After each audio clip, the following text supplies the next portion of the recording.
शिक्षा YouTube channel के सभी सब्सक्राइबर और सदस्यों का मैं हार्दिक स्वागत करता हूं। जैसा कि मैंने पहले आपसे वादा किया था कि मैं आपको माता मसाणी की संपूर्ण साधना बताऊंगा, उस क्रम में मैं माता मसाणी की संपूर्ण साधना आपको बताने जा रहा हूं।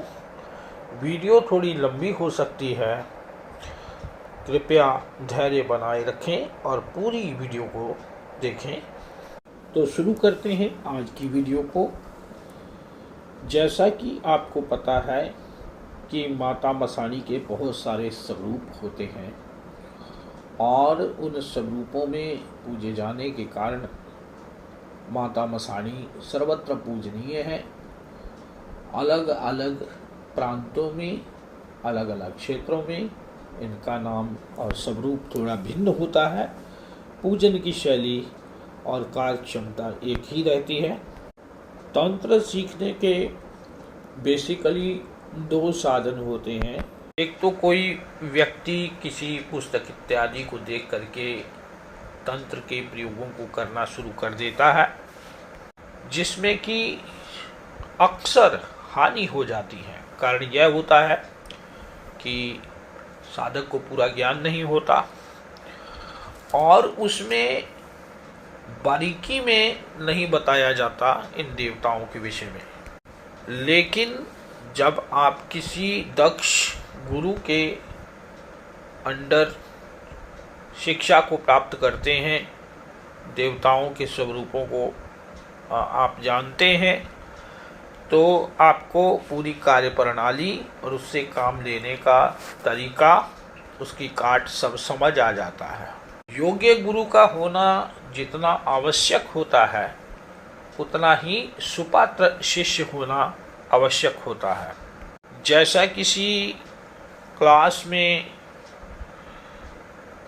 100 बच्चे एक शिक्षक से पढ़ते हैं, कुछ आगे बढ़ जाते हैं, कुछ पछड़ जाते हैं। अच्छा लर्नर होना बहुत आवश्यक है। शिक्षक वही होता है, लेकिन विद्यार्थी के सीखने के ऊपर निर्भर करता है वो कितनी रुचि लेता है इस चीज के लिए। तंत्र बहुत सूक्ष्म विज्ञान है। इसमें साधक अलग अलग शक्तियों की सिद्धि प्राप्त करके या उनको अपने अनुकूल करके उनसे अपने हित साधन करवाता है। यदि यह कार्य या हित साधन जन कल्याण के लिए होते हैं, तो साधक का आने वाला समय अच्छा रहता है। यदि वो अपनी इन शक्तियों के प्रयोग से दूसरों की हानि और उनको कष्ट देता है, तो उसका आने वाला समय स्वतः ही अपने हाथों से आदमी बिगाड़ लेता है। और बहुत सारी अन्यान्य शक्तियाँ तंत्र में मौजूद हैं। कुछ शास्त्रिक विधि से सिद्ध किए जाते हैं, किसी को बिल्कुल ठेठ ग्रामीण और तांत्रिक तरीके से सिद्ध किया जाता है। शास्त्रिक पद्धति से सिद्ध होने वाले देवता सिद्ध अवश्य होते हैं, किंतु उनमें बहुत समय लग जाता है। किसी एक शक्ति को सिद्ध कर लेने के उपरांत साधक षट कर्म करने में सामर्थ्य रख लेता है। यानी साधक इतना काबिल हो जाता है कि वो छठ कर्म एक ही शक्ति द्वारा करवा सकता है। करवाने के तरीके बदल जाते हैं, भोग प्रसाद बदल जाता है, स्थान बदल जाता है, लेकिन एक ही शक्ति उसके कार्यों को सिद्ध करती रहती है। लेकिन इसमें एक चीज़ बहुत ध्यान देने वाली होती है कि साधक को अपनी जो है सीमा अथवा परिधि का ज्ञान होना आवश्यक है।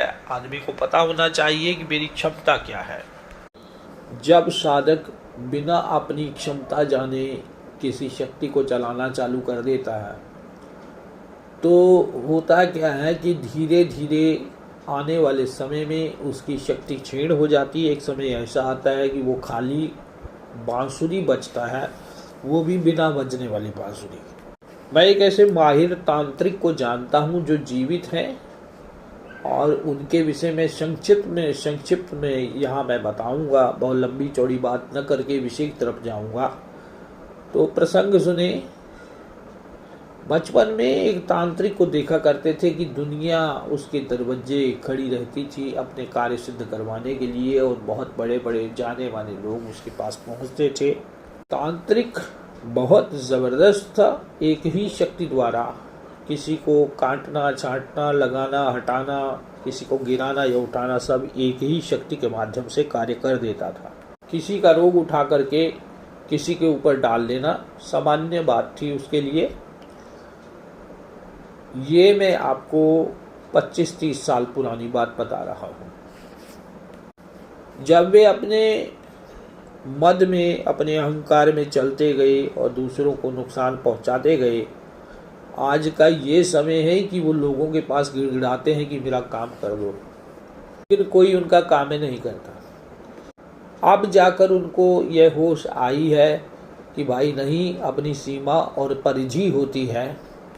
अच्छा शिक्षार्थी वही होता है जो दूसरे के साथ होता हुआ देख करके अपना बचाव कर ले। इसीलिए ध्यान रखें, अपनी सीमा और परिधि का उल्लंघन न करें। यदि अपनी क्षमता से बाहर जा करके कोई कार्य करेंगे तो हो सकता है आपकी शक्ति पूरी तरह से कट जाए। छल कपट के बूते आदमी बहुत देर तक गुजारा नहीं कर सकता, एक ना एक दिन उसे सरेंडर करना पड़ता है। अब मैं आ रहा हूँ साधना की तरफ। जिसने इस साधना को सिद्ध करना हो तो उसको पूरा 1.25 महीने का समय जो है वो निकालना होगा इस साधना को सिद्ध करने के लिए। उससे एक भी दिन कम करोगे तो ये साधना सिद्ध नहीं होगी। माता मसाणी का उग्रतम रूप इसमें साधक के समक्ष आता है और साधक को अनुभूतियाँ होती हैं, और वो अनुभूतियाँ साधक को साधना शुरू करते ही दूसरे या तीसरे दिन होनी शुरू हो जाती हैं। यदि आप दृढ़ संकल्प वाले हैं और इच्छा शक्ति आपकी प्रबल है, यदि आप एक काम को ठान कर पूरा करने वाले हैं, तब तो ये साधना आपके अनुकूल है। और यदि आप ढीले संकल्प वाले हैं तो इसको ना करें, क्योंकि 40 दिन की साधना है, कोई मजाक तो है नहीं। उस 40 दिन में साधक एक कठिन परीक्षा से गुजरता है, जिसका उत्तीर्ण कर लेने के बाद यदि साधना को साधक उत्तीर्ण कर गया तो ये जान लीजिए कि छठ कर्म जितने हैं उसकी उंगलियों पे होंगे। और एक चीज़ मेरी और सुन लीजिए, आज जितने भी लोग आपके पास आ रहे हैं उनका संबंध आपसे मात्र और मात्र स्वार्थ का है। 100 काम कर दोगे तो नहीं होगा। जिस दिन आप एक काम नहीं कर पाओगे तो उस दिन आपकी कोई रिस्पेक्ट नहीं रहेगी। इस साधना को करने के 2 तरीके हैं। पहला तरीका उसमें जिसमें बॉडी के ऊपर सवारी ली जाती है। दूसरा तरीका वो है कि जाप द्वारा, अपने मंत्रों द्वारा कार्य किया जाता है।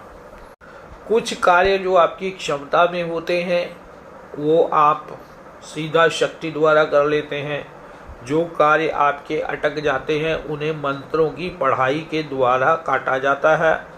और उससे भी कठिन जो होते हैं उसके साथ देवता की पत्तल लगाई जाती है, यानी माता मसाणी की जो सैनिक है, पत्तल है, जो भोग है वो दिया जाता है। और उस पर कंटिन्यूस पढ़ाई की जाती है और कांस्टेंट पढ़ाई की जाती है। फिर कुछ समय बाद जा कर के उसका रिजल्ट आउट हो जाता है, और होता ज़रूर है। मंत्र आप नोट कर लें, स्क्रीन पर आ जाएगा, वो भी देख लेना। ओम नमो वीर मसाणी विकट भेष, माता मसाणी 5200 वेश, चल चल माई आदेश आदेश, मत्थे टिक्का सिर सिंदूर, 4 कुंठा दी दाती, हाजर हजूर, तैनू कसम है नागे गुरुआं दी, भला कार्य सिद्ध कराओ, शिव शंकर महादेव की आन, गुरु उस्ताद की दुहाई। ये मंत्र है माता मसाणी का। पक्की हवा इसके साथ चलती है, लेकिन आपको इसको 41 दिन जाप करना है। जाप संख्या मैं बताता हूँ आपको, करनी है 33 माला रोज।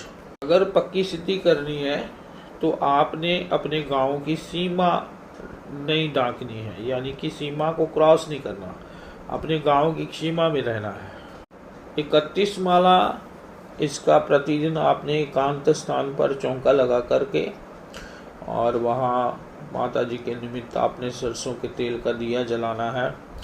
गोबर की कंडी के आग के ऊपर यानी अंगार के ऊपर आपने सरसों के तेल की होम देनी है, ठीक। और भोग में जो है 2 पीस सफ़ेद बर्फ़ी, चमेली के फूल, कुछ इत्र की शीशी, 7 मालपुए बनाने हैं आपने, 7 लड्डू बूंदी वाले, 11 गुलगुले, तेल का हलवा, लौंग, इलायची, नारियल और 16 श्रृंगार ये आपने रखना है। इसमें दिया जो चलेगा वो 4 मुख वाला जलेगा। भोग जो है वो सैटरडे को आपने देना है।